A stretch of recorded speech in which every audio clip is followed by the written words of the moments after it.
Anyway, hello everyone. I'm very pleased to connect to you. My talk will be not as mathematically, but hopefully you will enjoy it anyway. So this talk is about how networks can change everything for better or for worse. We're surely living in a highly connected world.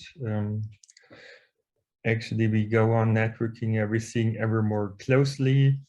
And that means there are actually, besides the intended effects, also more and more side effects, feedback effects, and cascading effects. That means whatever we do may impact other parts of the system. And that is creating a complex system with those features that I just mentioned. And let me start with cascading effects. Of course, you're pretty familiar with that problem. And here is an illustration, and it shows in particular that it's not always so easy to identify the causal relationships, in particular if there are probabilities and delays at play, and the interplay between risk and complexity creates what we call uncertainty. The next slide will show you a well-known example of chain reactions or cascading effects. And basically,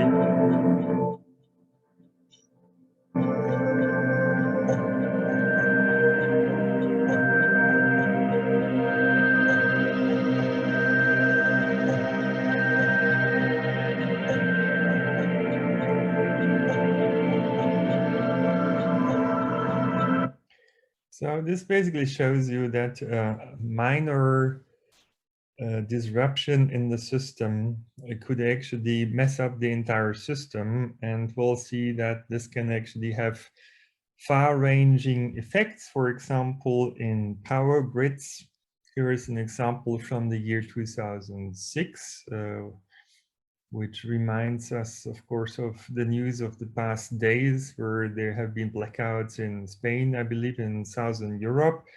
Back in 2006, it was a ship that had to be transferred. One power line was switched off temporarily. Of course, they did a simulation before. As far as I remember, a second line failed coincidentally, and that triggered off a cascading effect that caused blackouts all over Europe. I mean, in places hundreds and thousands of kilometers away. Very hard to imagine how that will happen. But in fact, there are some publications about these kind of systems. And over here, you see that basically a little perturbation in Spain would have, as a consequence, a major blackout in Eastern Europe. That means a long distance away. So network systems are among those complex systems that show counterintuitive and unexpected effects many times. And of course, on the other hand, we still need to make sure that these systems are controllable, because those are critical infrastructures that our lives depend on. Now, in fact, the European power grid hasn't been planned and laid out and constructed from scratch. Rather, on the contrary, we have had national power grids, and as the political project of Europe was progressing, those power grids were also increasingly connected with each other, and not always has that created the best of all possible power grids. So the question is how to improve that network. And here's some work that has been done by one of my colleagues, Hans-Jürgen Hermann and his team, who've looked into the question, what are the lines that would have to be replaced by other lines in order to mitigate the vulnerability with regard to disruptions or perturbations. And you can see that changing just a few lines could actually increase the robustness of the network quite a bit. Now, another subject that unfortunately is of recent importance is pandemics. And here we have been looking also into ways of analyzing data that are not just brute force data mining of infection data, because if you do that, you would basically get a pretty unrelated pattern of new infections around the globe, which is reflected in those very broadly scattered data clouds that you can see over here. So that's pretty frustrating. And in fact, one of the reasons why the spreading pattern is so unpredictable is that people are now taking the plane. So we don't have a diffusive disease spreading pattern anymore as we had it at the time of the Black Deaths. But instead, people are taking the plane to other places, and that's going to create another spreading pattern, less predictable at first, and also a faster spreading pattern. However, if we combine this data set with another data set, namely about the number of trips that people make between one airport and another airport in the world, then based on this data, it's possible to define an effective distance. So New York and Frankfurt would be pretty close to each other in that effective distance. Then suddenly we get a diffusive pattern again. If we look at the data from the right origin of the disease. So basically we go through all airports and identify the most circular spreading pattern to identify the likely origin of the disease. And from then on, it's possible to predict what are the cities that would be hit most likely next by the disease. So there is now a much more linear dependence, so some regularity that allows us to anticipate and also to take proactive measures to put medicine, vaccination, doctors and nurses in places that would be hit next. And as you can see over here in these beautiful movies produced by Dirk, the spreading pattern in space translates into a much more regular circular spreading pattern in this effective distance representation. Okay. Now, there is a pretty dramatic dependence actually of the, wait a moment, of the spreading dynamics on the connectivity in the system. So what we're doing now is we are simulating a hypothetical scenario where people are spread in two-dimensional space and they couldn't affect their neighbors. That would be shown in red. And we'll then add some shortcuts, for example, plane connections. And that would connect some distant places with each other. And it turns out that we have a low connection density, then there is no problem.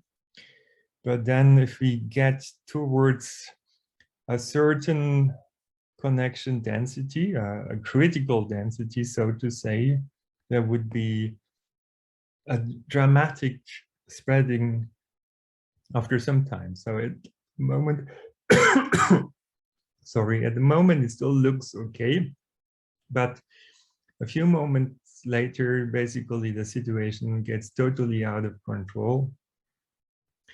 These are, of course, the kinds of scenarios that are being discussed again and again on the news, and we can't hear it anymore. But anyway, it's important to know that there's basically some natural regularity behind the dynamics.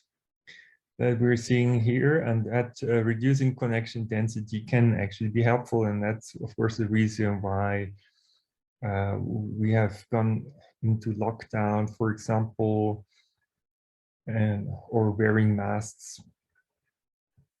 All those things are also of concern for the financial system. And over here, in fact, we have a global cascading effect that started with the bankruptcy of Lehman Brothers. And now, in the meantime, hundreds of banks have failed, creating losses of hundreds of billions of dollars. In fact, the problem of the financial crisis has not been finally resolved. As we can see, there's a lot of new money created all the time, and that shows us pretty clearly that there's a instability in the system that is pretty concerning. In fact, some people think that the increase in the connectivity of the system may have actually triggered the financial crisis in the first place. So again, the structure of the network is really crucial for the outcome, whether you would have a stable system or an unstable system where cascading effects would basically create a huge damage to society. Now, I'd like to turn to the subject of social cooperation. Here, in fact, we're looking often into social dilemma games, such as prisoners' dilemmas or public goods games. And it is kind of known that in these games, cooperation is not so likely. What we're doing here, however, we're looking into interactions on a circle. I mean, people are interacting just with their neighbors, and such neighborhood interactions have actually increased the number of blue actors, which is cooperative behavior. And what we're doing now is we're adding, again, shortcuts. That means we're looking at a globalization scenario, and so far there's still a lot of blue, but eventually now it's turning more and more towards red, which means that actually cooperation is disappearing and instead defection prevails. And that is quite concerning. On the other hand, this is well understood. So in social dynamic games, in fact, if everyone interacts with everyone else or with randomly chosen interaction partners, it's known that this would create a tragedy of the commons. It's more surprising, in fact, that in between, for intermediate connection densities, there would be actually considerable levels of cooperation. But that is, of course, an effect that can be used. So again, the network structure very much depends on whether we'll end up in heaven or hell. Heaven kind of where everyone or a lot of people would be cooperative and nice, and hell would be a situation where everyone would tend to exploit everyone else. Now, these kinds of models are also often discussed in connection, for example, with global warming. And the question is being asked, how can we get towards more cooperation? And what we've done over here is we have looked into a scenario with 4 different strategies, I mean, 4 different possible behaviors, cooperators and defectors again, but also cooperators who punish defectors, the so-called moralists, and defectors who punish other defectors, even though they defect themselves, which we call immoralists, okay? And it turns out if everyone interacts with everyone else or with randomly chosen interaction partners, then we end up again with a tragedy of the commons. The immoralists disappear quite quickly. Punishment is costly, so it doesn't pay off. It's the behavior that receives a high payoff that's being copied by the neighbors. So imitation is basically the spreading mechanism over here between neighbors. And it turns out that basically the cooperators would crowd out the moralists because they pay this additional price of for punishing defectors. And then we stay with cooperators and defectors, and we know how this ends, namely with the tragedy of the commons. However, if we do the same simulation with neighborhood interactions in two-dimensional space, then very surprisingly, we will find a very different outcome. So starting with equal fractions of all those strategies, in the beginning, in fact, defection is spreading most quickly, and we would think that this is going to take over the world. But in fact, something very different happens after a short time, which is a segregation of those different strategies. The defectors are actually separating moralists and cooperators from each other. And that basically allows the moralists to survive. And the moralists, on the other hand, are performing better than the cooperators as compared to the defectors. And that's how basically now the moralists take over. That means cooperation spreads throughout the world and dominates. Just the opposite of what we'd seen in a scenario where everyone interacts with everyone else or with randomly chosen interaction partners. So the representative agent approach that's often assumed in economics doesn't hold over here. A different kind of interaction network will totally change the outcome and the state of the world. And we'll see it here again. So yeah, now in the meantime, there's a lot of green and blue, and it's this green that's going to dominate in the end with some defectors still around. Now, of course, we're living in an even more complex world. And in fact, we're living in a world where we have a lot of different networks like electricity grids, the internet, financial network, and so on. And all of them are, again, networked with each other, okay? So we have multi-level networks. And of course, the networking between those networks allows for new functionality. So networking is good, but it can also promote terrible cascading effects. And actually, blackouts are just one example where basically in the end, traffic is affected, communication is affected, gas supply is affected, water supply is affected, and so on, right? We have also looked into natural disasters, and in fact, you would see a lot of cascading effects many times. But many of those effects would be regular because they're based on causal interrelationships, and that can be put into a diagram as shown over here.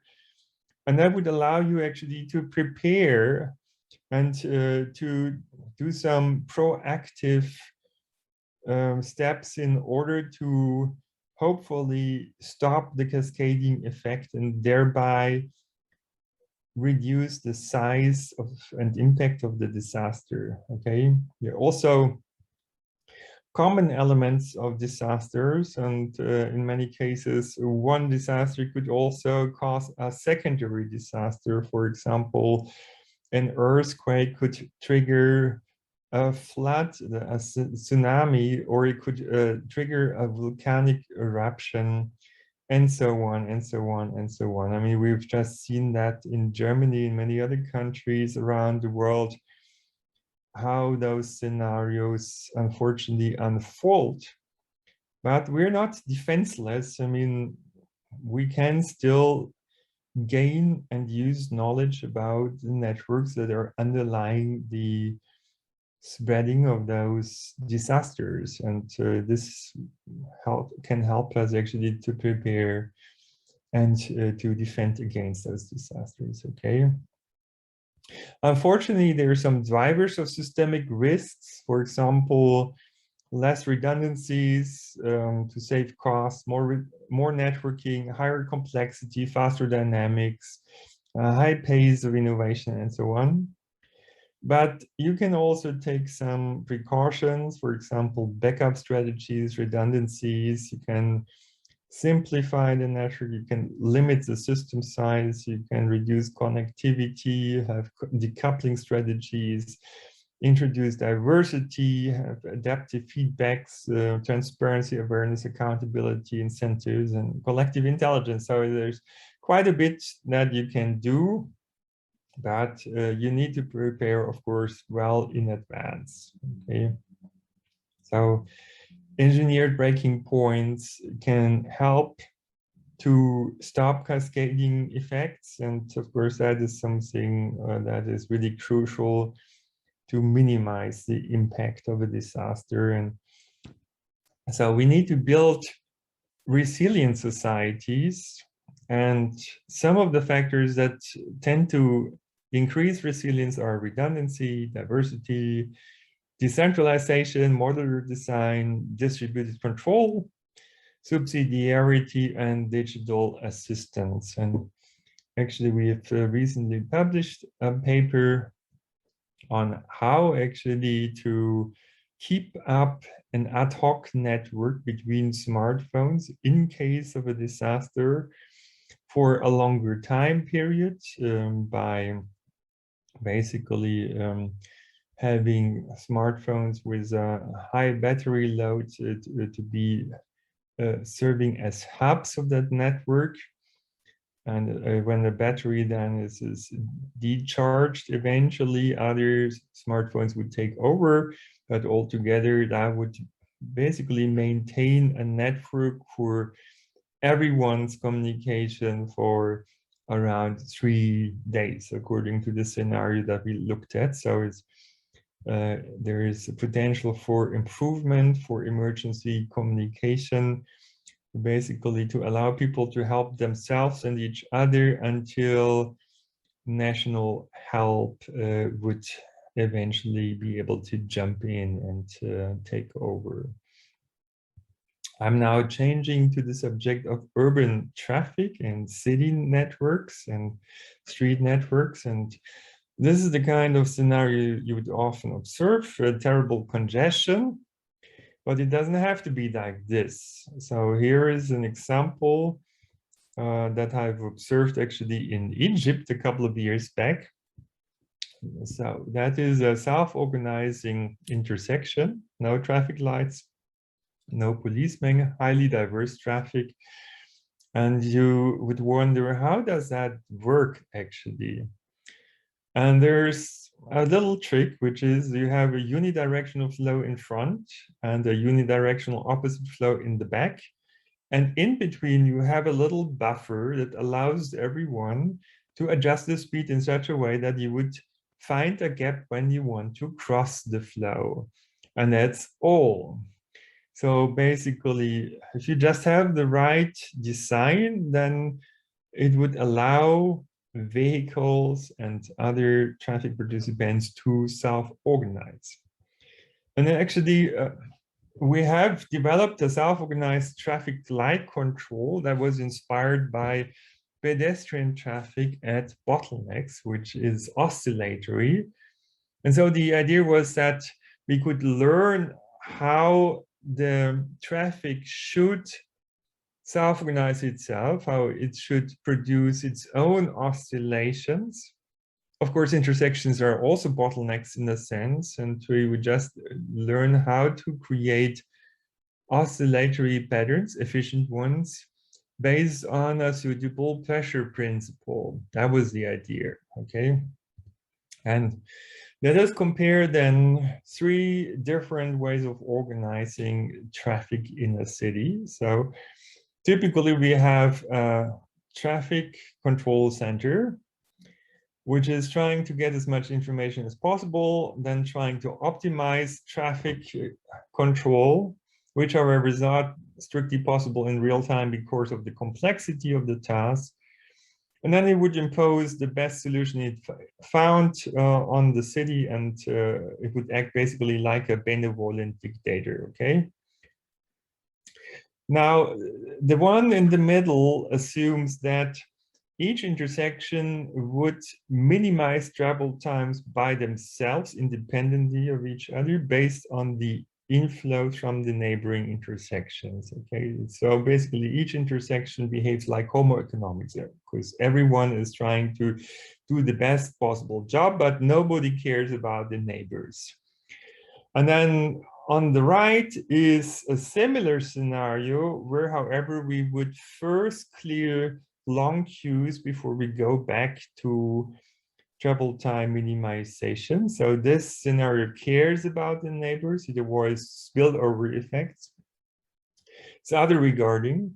And we would think, okay, the last one is coordinated, that's probably the best. And the middle one is the second best, the selfish one. And the third one, which is so nice to the neighbors, would probably be the third best. Okay, let's look into this.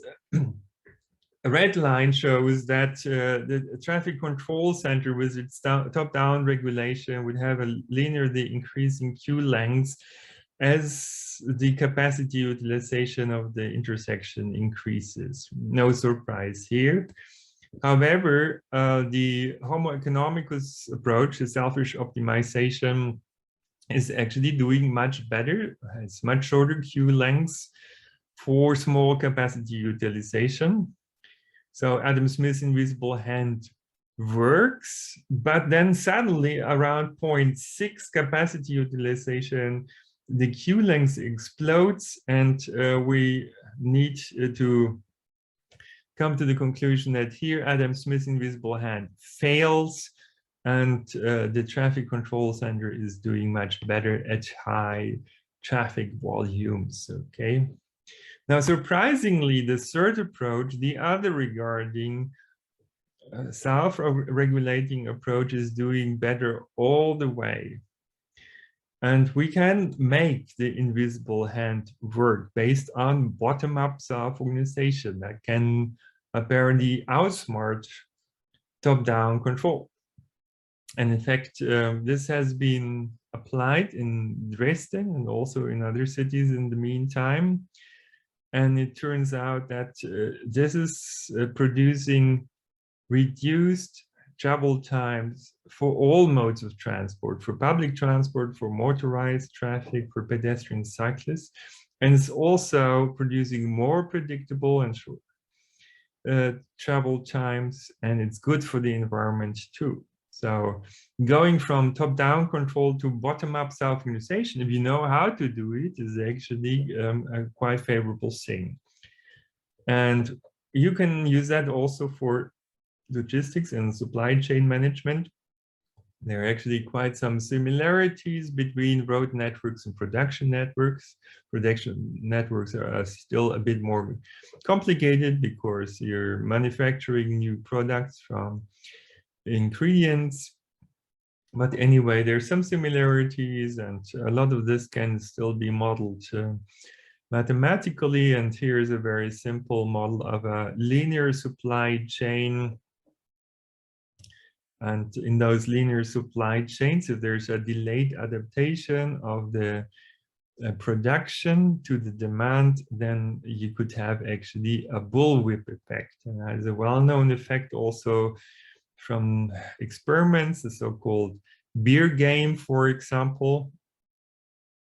Now, more interesting for you, of course, is what happens in supply networks, and that can also be put into nice equations. And then we need to specify the so-called input-output matrix, which basically determines what resources go in and what resources go out in the different economic sectors. And now, in principle, I mean, theoretically, you could have three different outcomes. You could have an overdamped behavior of the entire system. That means the economy, the world economy. You could have damped oscillations, or you could have growing oscillations. And in fact, for input-output data that we have taken from some empirical data sets, we would actually get oscillations. So basically, the business cycles that we know of, okay? Now the question is, could you actually dampen those oscillations or get rid of them? And so we were interested in how the supply network would determine how much oscillations we would find. And it turns out that the supply chain will produce large oscillations. Also, the hierarchical supply network on the bottom also has quite a bit of oscillations, but the one in the middle, what we call the supply ladder, has almost no oscillations. It has redundancy, redundant delivery passes. And interestingly enough, this is exactly what we also find in the supply network of Intel technology. So now we understand why this is such a favorable design, because it can actually dampen those oscillations in the delivery. Now, next we have actually done agent-based simulations of entire factories, paper factories, for example. So there was a applied project, and it went so far that we assumed that those agents, in this case, for example, the packets or the machines, could talk to each other. That can now be done with RFID chips, for example. And we could also imagine that the packets indirectly are talking to each other, and they could tell each other, hey, sorry, I'm a little bit in a hurry. Could you please let me overtake?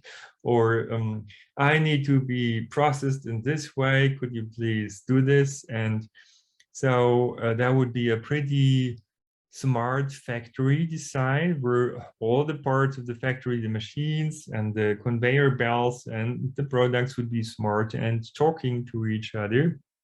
And that would allow for social or cooperative production schemes and even evolutionary optimization of the factory layout. Now, I'd like to finish this part with a simulation of Kai Foreman's, who shows a particular conveyor belt over here. Now, if there's not too much demand, then basically packages take the shortest path, but then if things get busy, we can see a rotary service, counterclockwise in this case. So you basically get something that reminds a bit of a circular economy. That is, in fact, the subject that I'd like to address next, because one of the biggest problems of the world is that our economy is not sustainable, and we're using up a lot of fresh resources to produce new products that are pushed into the markets, and then sooner or later it ends up being waste. And of course, that cannot go on like this, because otherwise a lot of people would die, and we would have to reuse and recycle resources and change the functioning of the entire economy towards a circular economy and sharing economy. Because at the moment, every one of us in a lifetime is producing waste of the order of 50 tons. And a lot of this waste contains valuable resources. And now the question is how to turn that system into a circular economy.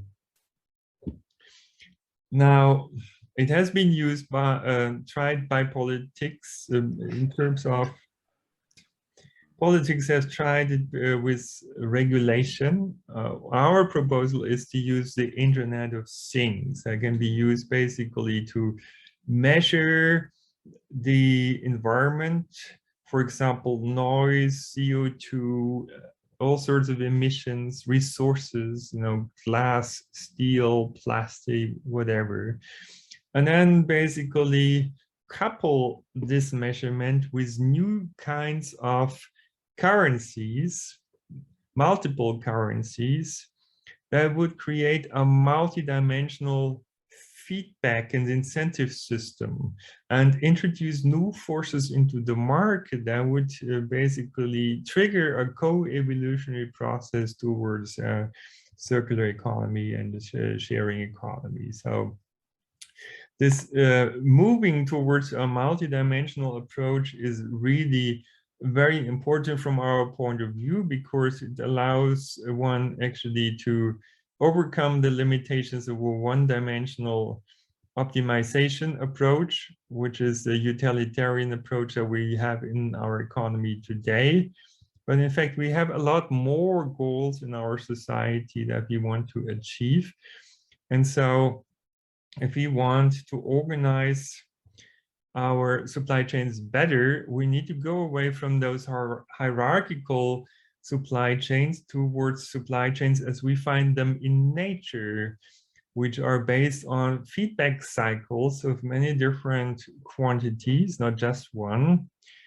And this is something that we aim to achieve with new kinds of money, as I said before, by coming up with a new socio-ecological finance system, finance 4, as we call it, where there are these different currencies to incentivize different behaviors and goals. And this is what we have been working on.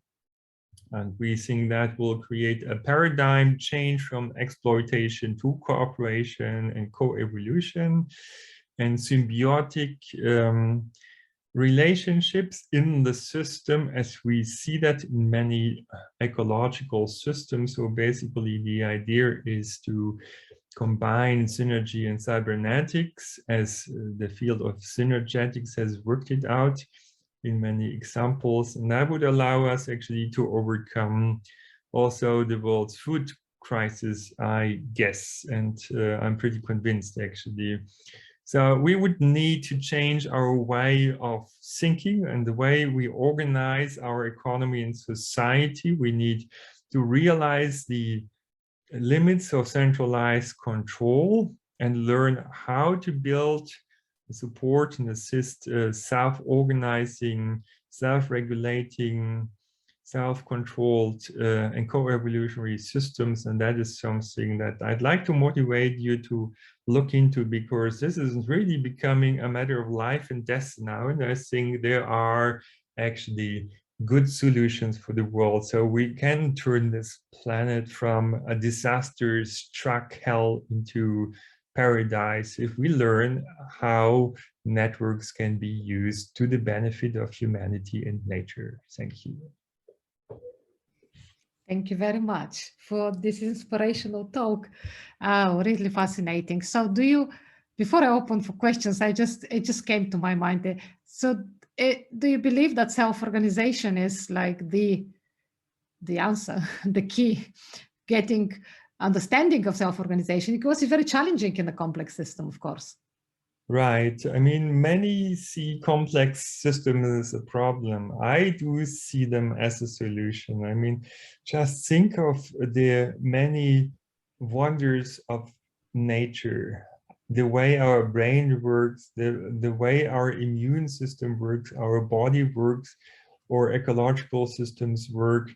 They are all based on self-organization, on distributed control approaches, on co-evolution, and they're so extremely efficient in many cases and hard to understand, I agree, but certainly some of the most fascinating systems to look into, and we can certainly learn a lot from those systems, because nature has already solved the circular supply chain problem, right? I mean, nature is reusing all the resources. We just need to look how nature is doing it and to do it as well.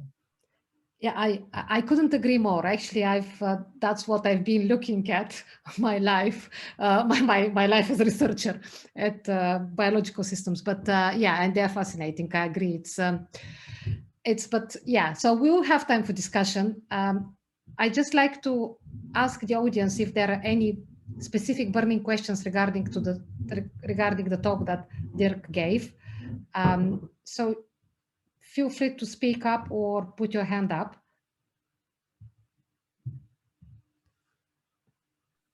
Yeah, Jan? I'm not sure. I mean, it's not burning, but I do have a question about the talk. I mean, there's a discussion scheduled later. But I mean, if then the speakers are no longer around, then there's no point asking them. Right? Go ahead. Yeah. So no, anyway, so I did a specific question about the initial bifurcation diagram that you had for this was where you increased the density with some, I think you added some shortcuts, and it looked like a bifurcation diagram. It was like, obviously, at some point it was gradually increasing, and then there was a jump. And I was wondering, is that really there? Do you have some bistability there in that system there? It was the very first bifurcation diagram, I think, very early. Like yeah, if I can help, that's where you showed how you have a threshold for connectedness. Yeah, there was this threshold. It was. I think you gradually increased the connectedness. Was that about social cooperation or? No, that is about epidemics. You know how? Yeah, where the social first one. Social distancing. It was even before this one. Yeah. Okay, we're getting there. So here. Yeah. So like, is this? Do you have some bistability in that system? Like, it looks very much like at the bottom. This looks like a classical fold bifurcation. There, at least the bottom one. Do you have bistability here? I am not entirely sure, to be honest. I mean, I think it's worth looking into this, definitely. I know that there are systems of epidemic spreading that have a lot of, from a mathematical point of view, fascinating features. Of course, when it becomes a real danger to people, then it's not fascinating, but a disaster. But it can happen, for example, that there could be interaction effects between diseases, and they would really create a different kind of dynamics. And Dirk Brockman's team, among many others, have done some work on this. So maybe you want to look into that. Okay, I'll check it out.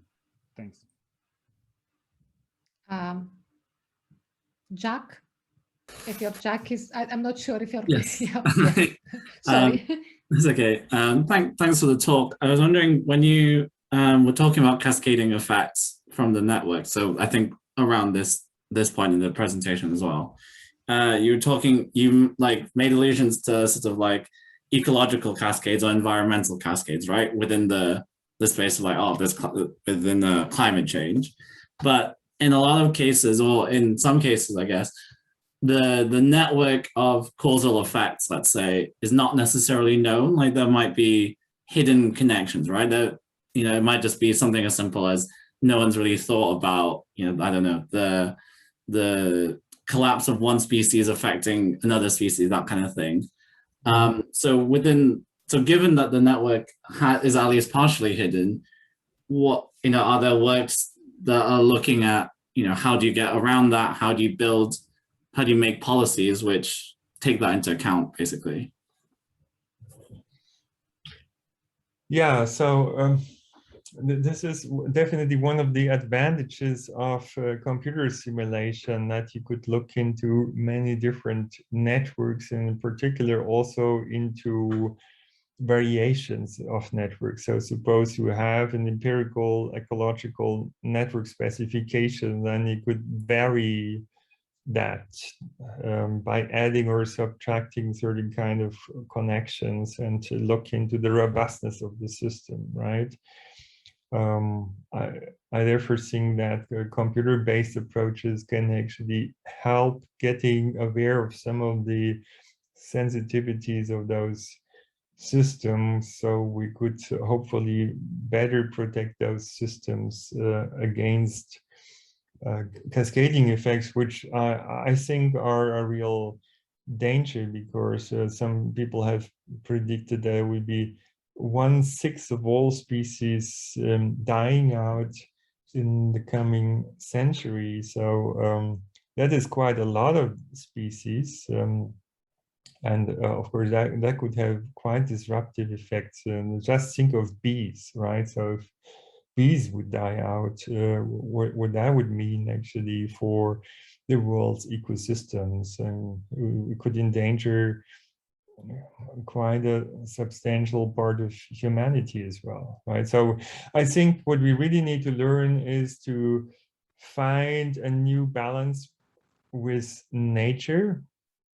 And I'm very much interested, therefore, in this socio-ecological finance system that we have formulated over there, which is basically a multi-dimensional measurement-based feedback and coordination system, which I believe could really help us to get towards this balance. And hopefully the idea will be taken up by many people and elaborated further and spread, because I do think the step from one-dimensional control to multi-dimensional co-evolution of our world systems is overdue. It's clear that the current organization of the world is hitting its limits, and that we're seeing a possible collapse of the old system. So we better get prepared for a new and better system. Okay, thank you very much. Thank you. Any further questions? Any other ones? Yeah. I have a question. Yes. If I can ask one. Thank you for a great talk.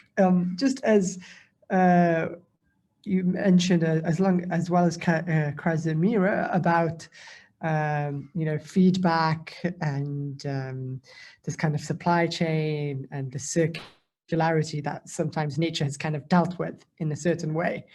And we should look to it for inspiration. Have you ever come across trophic coherence, or incoherence as it's also known, which some mathematicians have kind of looked at in terms of ecosystems and their structure and quantifying their stability using this as a proxy? I don't know if you've ever come across it, either of you, or... I didn't understand the first word before coherence. Trophic. Terrific? Trophic. I can type. Trophic, okay. Trophic, yeah, I can. Now, obviously, I'm not so familiar with that concept, but it sounds plausible to me that coherence is certainly a concept that is of interest in that connection. And yeah, I do think it's worthwhile looking into this. I cannot say more at the moment. That was not one of those things that I was looking into.